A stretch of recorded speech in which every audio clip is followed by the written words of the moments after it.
morning, especially to our visitors that we have with us this morning. If you're visiting with us, we're awfully glad you're here. And there's a handout coming around. You can refer to that throughout the lesson this morning, because those are the scriptures for the most part. I probably hit about the 90th percentile on there, so you should have most all the scriptures, so you can either go ahead to those scriptures and refer to those, or just have them for making notes out beside. We're in the book of Jeremiah, and today we're going to make our way through several. I think the last count I had was, I think 4, or possibly 5. 4 or 5 comparisons that Jeremiah makes to the people of Judah. And he makes these comparisons, as we will see, in a variety of ways, using a variety of everyday objects that these people would be very familiar with. He makes these and then makes comparatives, and what we want to do is we want to take a look at those. So as we move through the book this morning, we're going to move back and forth, but we'll end up where we need to be. If you do have your outline, and you've been in the class from the beginning, it's really not that necessary. But next week and the week after, we're going to reverse the 2 discussion topics. So next week, Jeremiah will not buy the plot of land next week. It'll be the week after.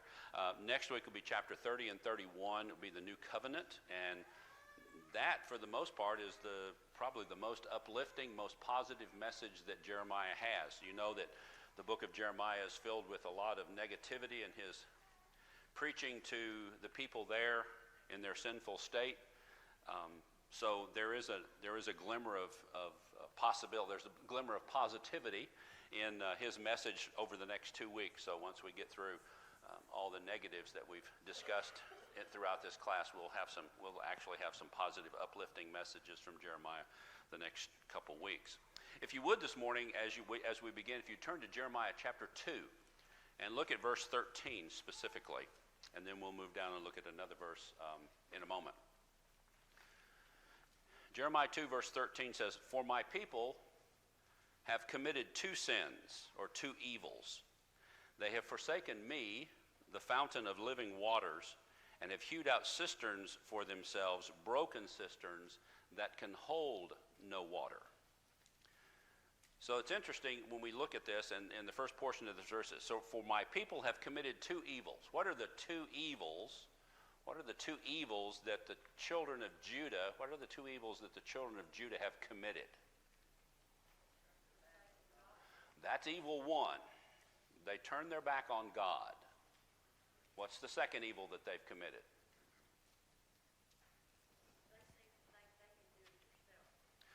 They think that they can do it themselves, but that's not the greater evil. The greater evil is, let's think about it for a moment from the standpoint of someone who's not a Christian, someone who's an idolater. They haven't committed 2 evils. They've only committed 1 great evil. They're idolaters. Okay? But my people, God says, they've committed 2 evils.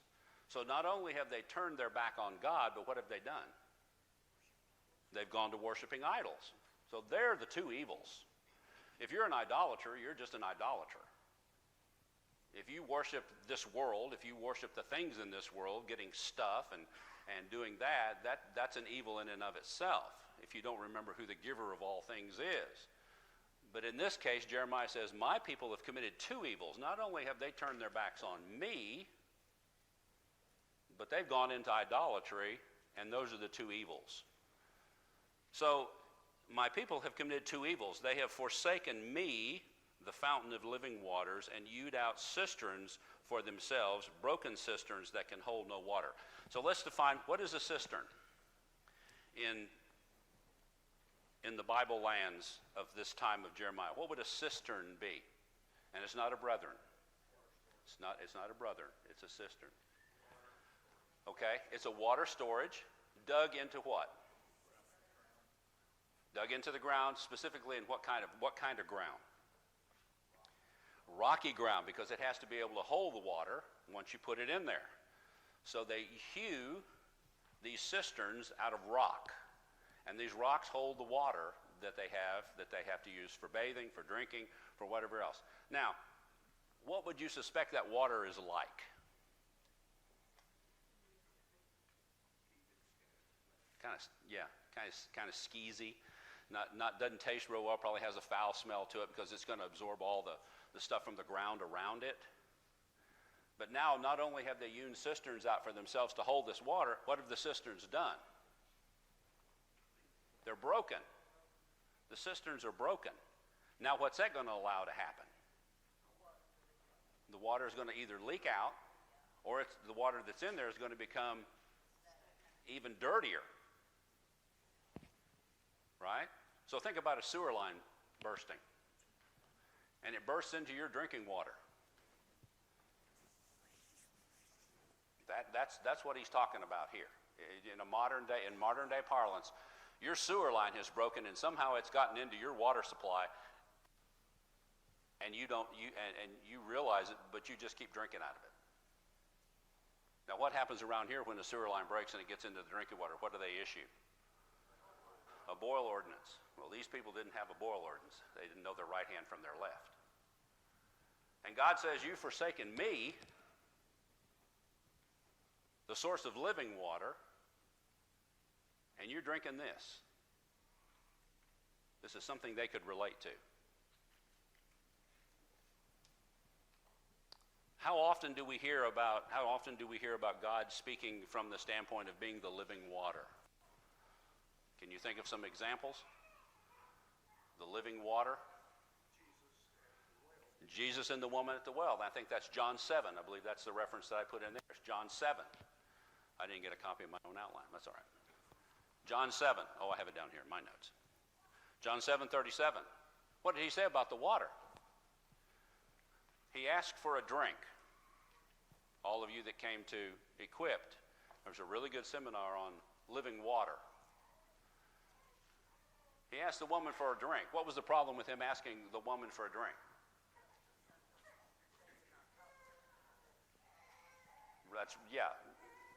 Jews did not talk to Samaritans. Okay? That's why we have the story of the Good Samaritan. That's a really good story that typifies the relationship between the Jews and the Samaritans. And so Jesus asks this woman for a drink. And what does she say? Here you go. What did she say? She said, why are you even talking to me?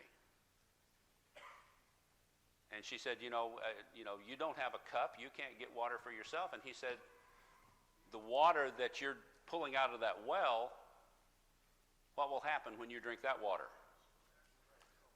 You'll have to go back because you get thirsty again. But he says, the water I have to offer you is a living water. And if you drink of that water, what will happen? You'll never thirst.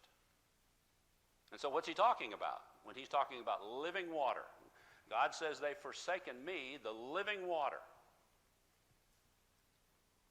for this rancid, nasty, fecal contaminated water that their cisterns are spewing forth because they've broken.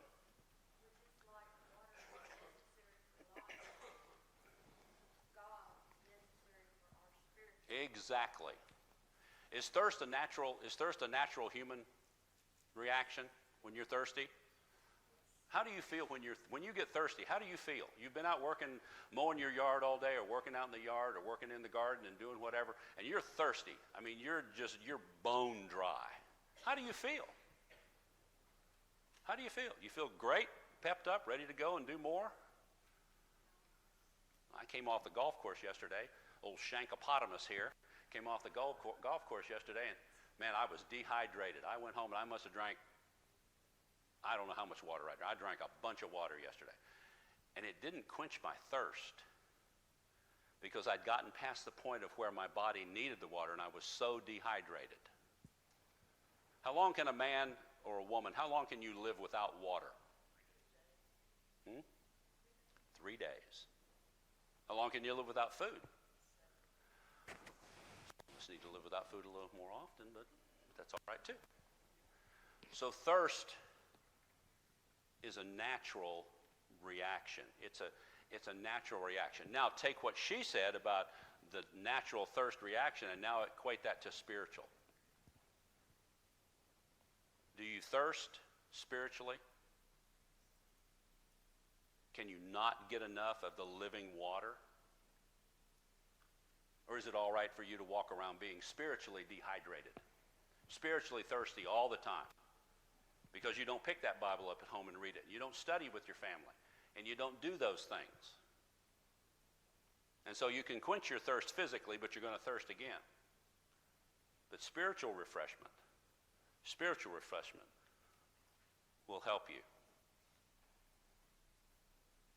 These people have forsaken their own souls. They've forsaken everything.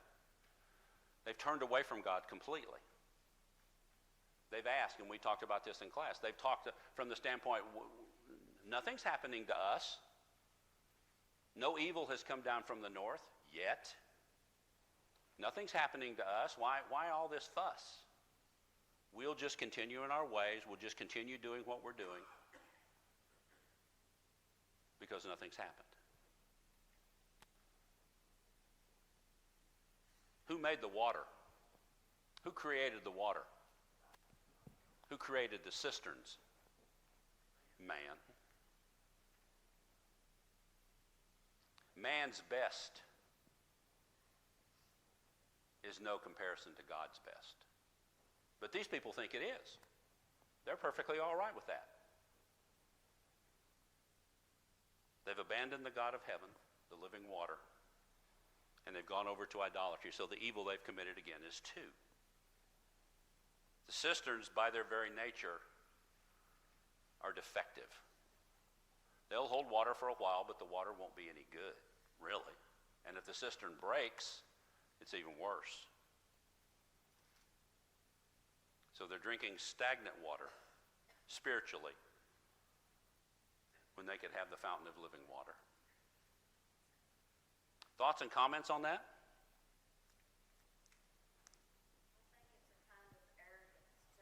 Oh, sure.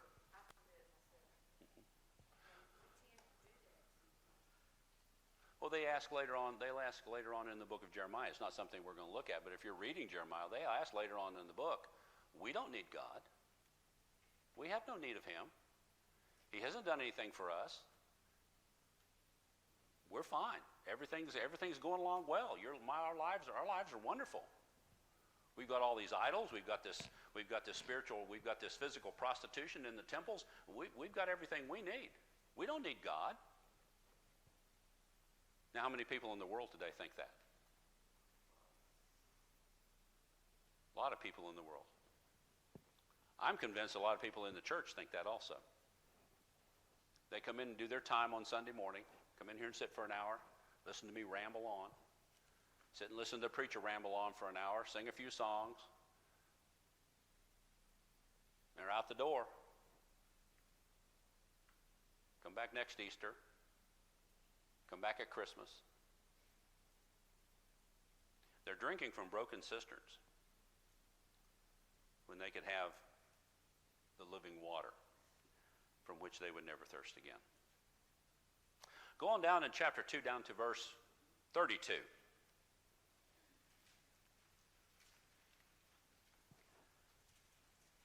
Jeremiah says there, can a bride forget her ornaments? Or can a virgin forget her ornaments, or a bride her attire? Yet my people have forgotten me days without number. Married ladies in the house this morning, what do you remember about your wedding day? What do you remember about your wedding day? Do you remember your dress? Do you remember the ceremony?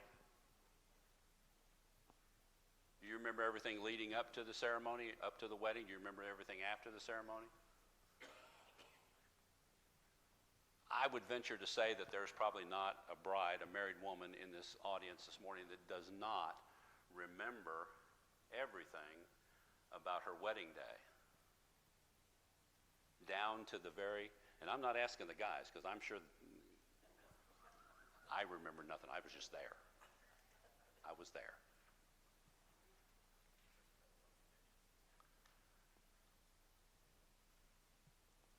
Brides are talked about a lot in the Bible. But a bride who doesn't remember her wedding day, or a woman that doesn't remember the ornaments that she wears, the things that have been maybe purchased for her by her husband and everything, those types of things. But mostly a bride, because that's the real focus of this, the bride and her wedding day. But he says, can a virgin forget her ornaments or a bride her attire? Yet my people have forgotten me, days without number. What have they done? What have the people done? If the bride can remember her attire, if the bride can remember the most minute details of the day of the wedding, what went right, what went wrong. Yet my people have forgotten me. They don't remember me. They've forgotten me. A woman, a bride who doesn't remember her wedding day, they've forgotten about God, but they remembered things over God. Yes, ma'am.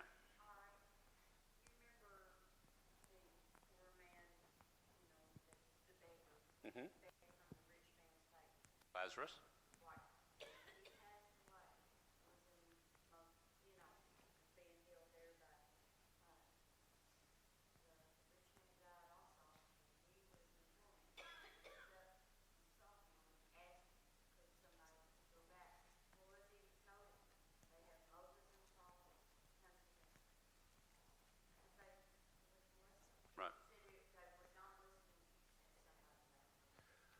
If you go to Hebrews 11, it talks a lot about that. It talks about all of the things that happened to the prophets. What happened to some of the prophets?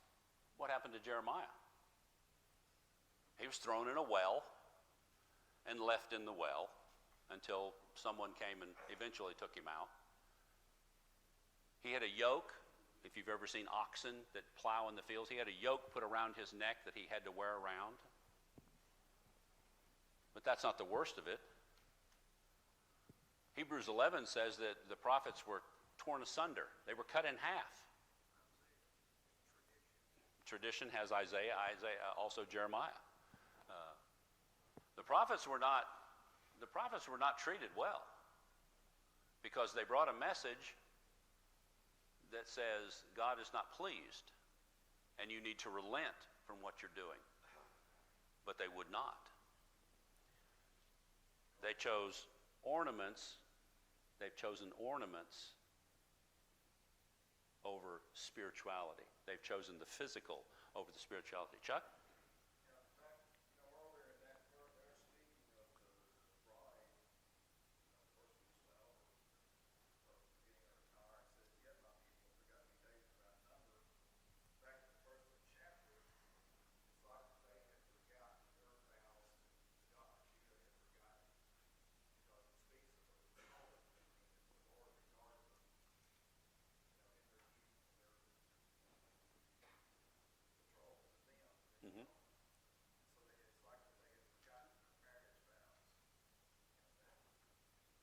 Yeah, God has spent a lot of time, or spends a lot of time in the Old Testament reminding these people. I don't know if they have short-term memory loss or what, but from generation to generation, they forget it. They seem to forget everything. They seem to forget who delivered them out of Egypt, who delivered them from the Philistines, who delivered them from all of these other groups that held them captive. They'll forget.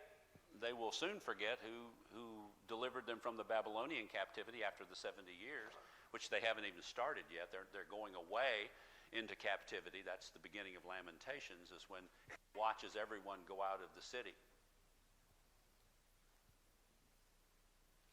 So how do we How do we make a correlation or a comparative with modern man or modern society today?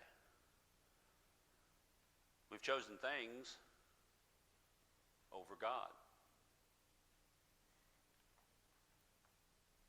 We've forgotten to study the Bible. We've forgotten to pray. We've forgotten to attend. We've forgotten about that quiet time when we need to spend with just the Lord and ourselves in meditation, contemplation. We've forgotten to be thankful, like it says in 1 Thessalonians, giving thanks always. But for some odd reason, we've not forgotten how to complain.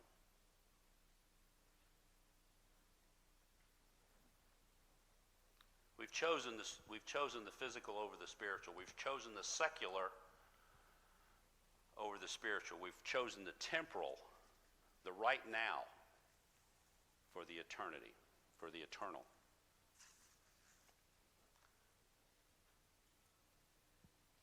I'll take you back a few years.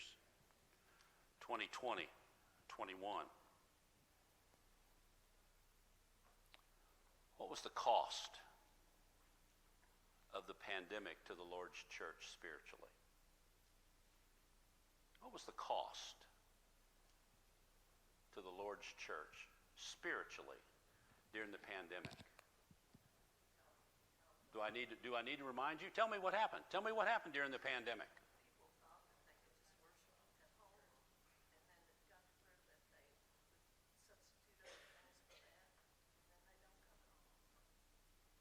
They chose, when the pandemic was over, because during the pandemic we had the opportunity to come to church, but many didn't. They thought it better to worship at home, stay away. And what happens if you do something for 30 days? It becomes a habit. Becomes a habit. But once the pandemic was over, did people return to work? Some did. Some worked long distance. But most people returned to work after the pandemic. But our numbers are still not where they were pre-pandemic. So people have just chosen the secular. Work? Yeah, I can go to work. I can go to work. That's okay now. I can wear a mask. I can go to work. Sunday morning, I don't know.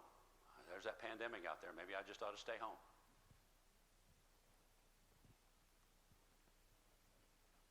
They left the fellowship of the saints. But they certainly didn't leave the fellowship of the world.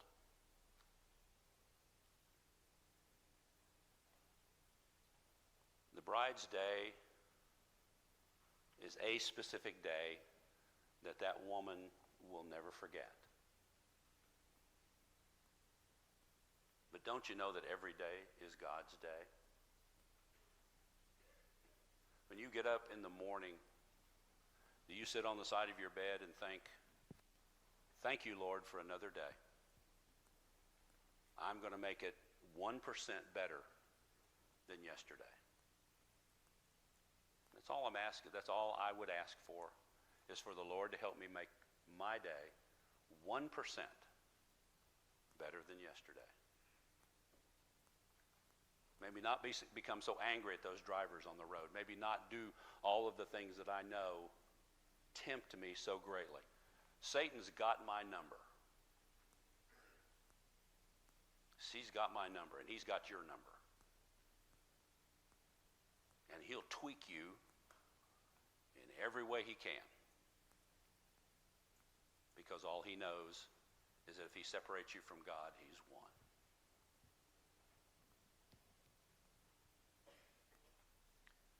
Finish this sentence. Nature abhors what? A vacuum. When you take God out of your life, something's going to fill that vacuum.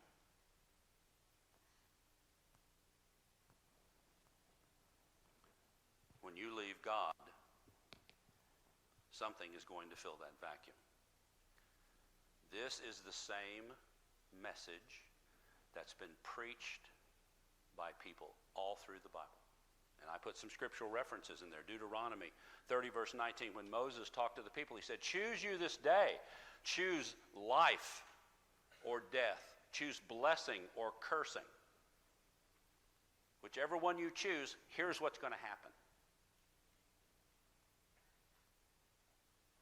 God has never been anything but totally transparent with us. This book is very black and white. If you do these things, you'll have blessings heaped up, running over. If you do these things, you'll spend an eternity separated from me. There's no middle ground. Nature abhors a vacuum. If you take God out of your life, something will fill that vacuum. And Satan is right there to help fill that vacuum for you. But Deuteronomy 30, 19, Moses talks to the people before they go over the river Jordan. Joshua 24:15, Joshua says the words that I've seen over people's doors at home. Choose you this day whom you'll serve. The gods of your fathers. As for me and my house, we will serve the Lord. This is not a part-time job. This is not a part-time job. I heard a preacher one time ask the audience, excuse me, what is your vocation? What is your vocation? Your vocation is Christian. What is your avocation? What is your avocation? Lawyer, doctor, plumber, electrician, painter, Indian chief, whatever. That's your avocation. What's your vocation? Christian.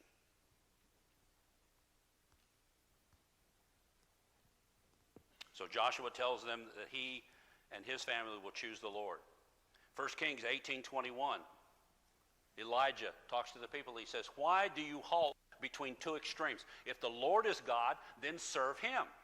If Baal is God, then serve him. You have a choice. Nature abhors a vacuum. If you leave God, Satan will fill the vacuum for you without you asking. Jesus said the same thing in Matthew 6. You cannot serve two masters. Can't serve two masters. Cannot serve God and man. You cling to the one, forsake the other. Can't serve two. Nature abhors a vacuum. Paul, in all of the epistles that he wrote, 75% of the New Testament written by Paul. How to live the Christian life. And preachers in pulpits today across this country and churches of Christ will talk about the fact you need to choose God. You need to choose the spiritual over the physical. Chapter 13, verses 1 through 11.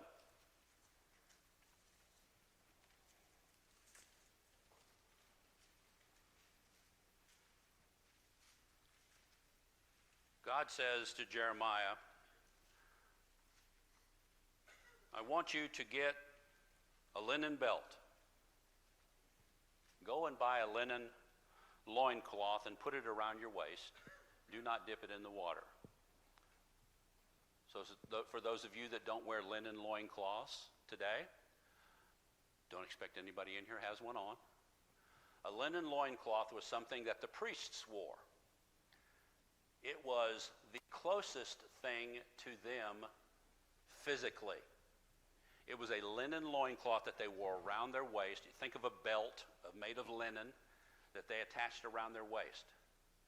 How close was it to their skin? right on it.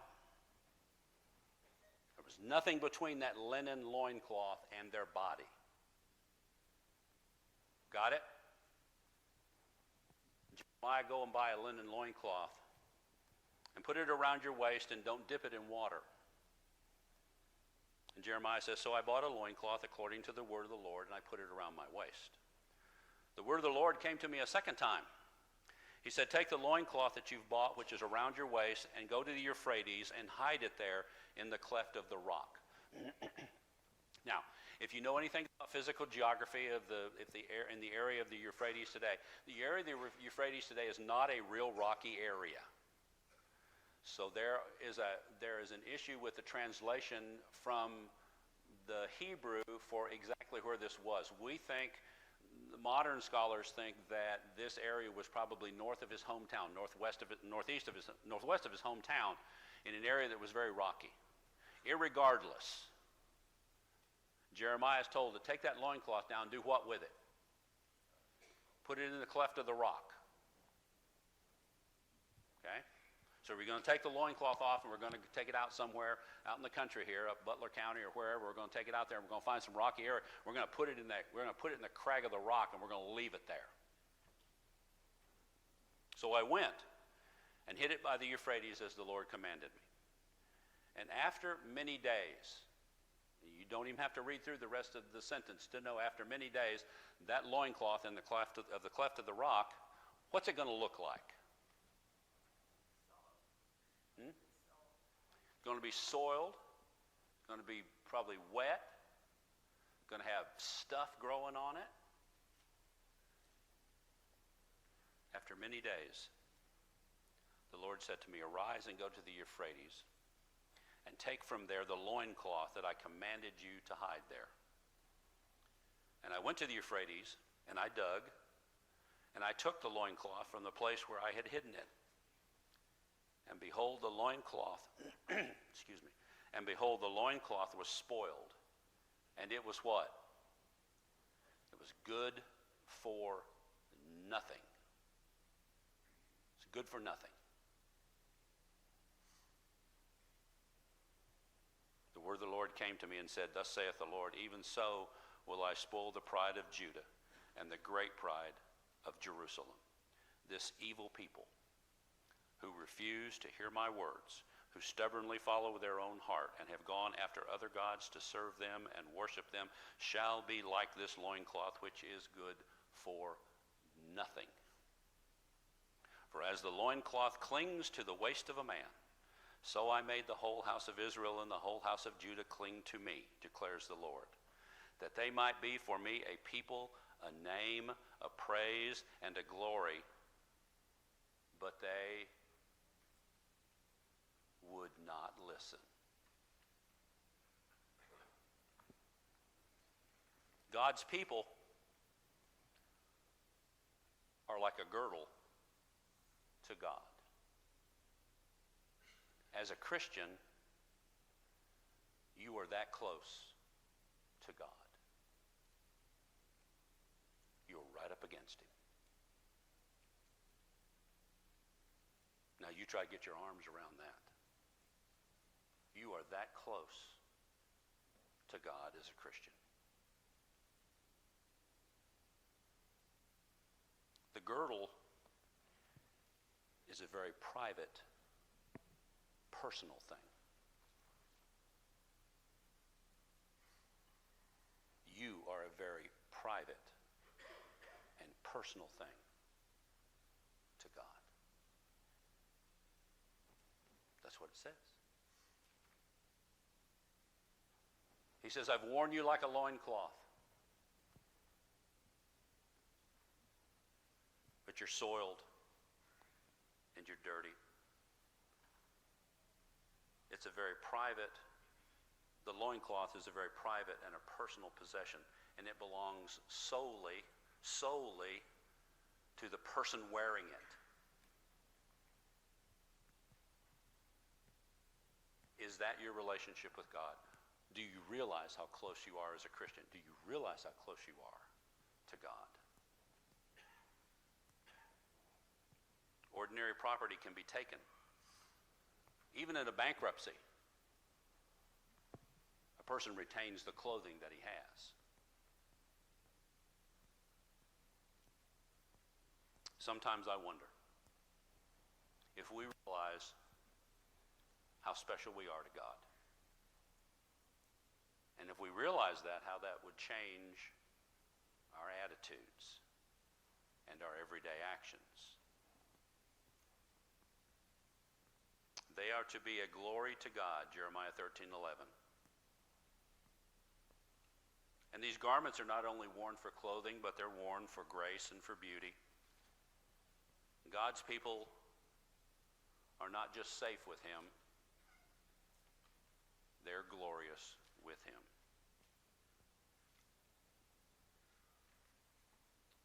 But to be able to cleave to God, we must stay near to him. He's not the one that becomes soiled and dirty and good for nothing. That's us. We are a people defiled and unwashed and dirty, just like that loincloth. Jeremiah was forbidden to put that girdle in water. He was forbidden to put it in water, verse 1. People living in the world today come into daily contact with the stain of sin. But God has provided living water and blood that flowed from his side to cleanse us. And as the book of Revelation says, make us white as snow.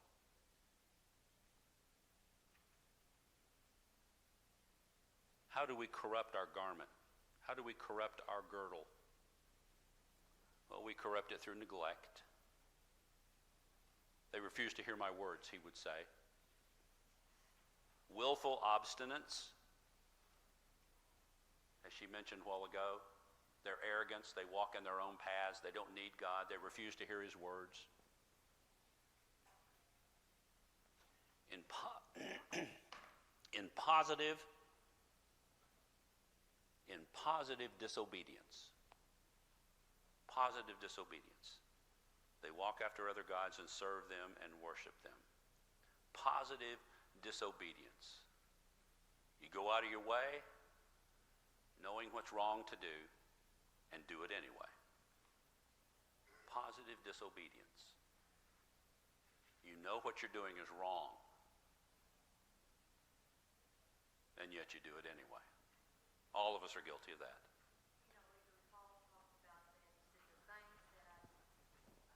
Yeah.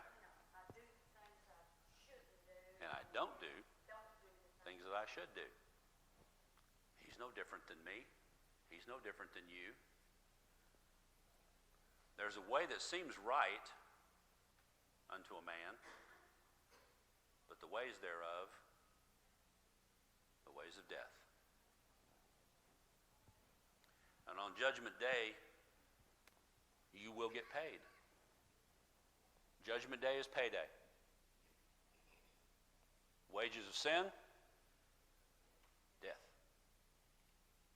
You will get paid. The grand paymaster of the universe will come to take account, and you will be paid. Inveterate impentance. God simply says they would not hear. They would not hear what I have to say. Jeremiah 15:1. This follows chapter 15 of Jeremiah. Follows several warnings by Jeremiah, and I'm just going to mention this in passing. Jeremiah 15:1. God will not relent. The Lord said to me, Jeremiah said, the Lord said to me, though Moses and Samuel stood before me, yet my heart would not turn toward this people. Send them out of my sight and let them go. That's the only verse that I want to read there, and I want to talk I don't even want to talk for a minute about this. Moses and the people with the golden calf, and Samuel and the people of Israel and the Philistines in the great battle that took place in 1 Samuel 7, verses 7 through 10. If those two men stood before God, Moses and Samuel, God says, I will not relent. I will not relent. And those are two pretty powerful Bible characters of the Old Testament, Moses and Samuel. And for God to say that, send them out of my sight. Let them go. All right, I'm going to jump quickly to chapter 18. Chapter 18, verse 7. I want to get through this so we can complete this thought. Chapter 18. Go to the potter's house. Now, we should know as Christians a lot about pots and potters and pottery making, because God has often characterized himself as which one of the two?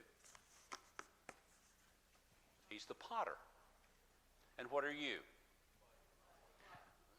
You're the lump. You're the lump of clay. Each one of you is a lump of clay. Inert, can't do anything for yourself. You're a lump of clay. But what happens to you in the potter's hands? What's the song say? Mold me and make me after thy will. While I am waiting, yielded and still. Be still and know that I am God. While I'm waiting, yielded and still. The lump can do nothing for itself. The lump can only turn into something in the hands of the potter. How many of you have gone to have done a pottery class where you've taken and you've made something with your hands? I mean, that was like a summer thing when I was a kid growing up. Of course, that was 100 years ago, and people claim I knew Noah personally, but that's not true. We had to work with a kiln. Remember the kiln? You'd fashion the. I had some lumpy coffee cup that I had made, and my dad just thought that was the greatest thing in the world. But you start that thing on the wheel, and you've got this mass of inert junk, and you start to form it with your hands, and your hands are wet, and you form that thing. You put your thumb down the middle of it, and it makes a little opening in it. You're making something. And it's lopsided, and it's wonky looking, and it doesn't look like anything worth keeping. And so what do you do with it? You pick it back up, and you redo it. Sometimes it spins off the table and falls on the ground. That happened to me more than once. In the potter's hands, he is the absolute potter. He has the absolute power. He can mold you into something for his own goodwill, if you will let him. You cannot get to anywhere in life without the potter shaping you as a vessel. And there is purpose in your life if you'll let the potter have his way with your clay. So that's the end of the class today. Next week, we'll talk about, good Lord willing, well, we'll cover something else. I'm not sure what I'll cover. New covenant next week. Thank you.